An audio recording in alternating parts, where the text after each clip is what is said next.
Cette réunion qui a réuni opposition et société civile avait pour principal objectif d'inviter l'ensemble des leaders des partis politiques de l'opposition à beaucoup d'abnégation et de détermination dans le chemin de l'unicité qu'ils ont emprunté.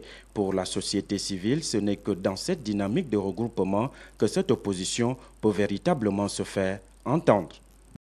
La dynamique qui commence, il n'y a que elle qui peut nous amener à un scrutin sincère. Parce qu'il ne suffit pas de faire des slogans dans le genre, pas de biométrie, pas des élections. Il faut leur donner un contenu. Et on va leur donner un contenu comment?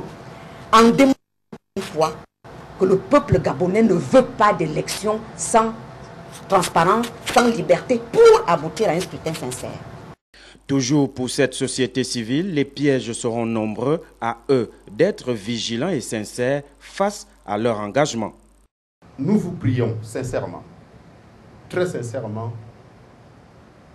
d'aller jusqu'au bout de l'engagement qui est pris à travers des documents que vous avez signés, des engagements qui sont pris et qui sont des engagements qui doivent être des engagements sincères, pas de biométrie, pas d'élection.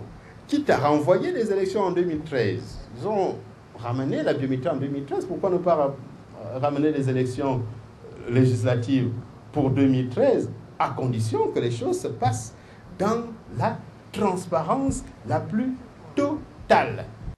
Cette rencontre a donc permis à la société civile et à l'opposition gabonaise de s'entendre et surtout de s'accommoder sur plusieurs principes dans le sens de la démocratisation véritable de notre pays, le Gabon.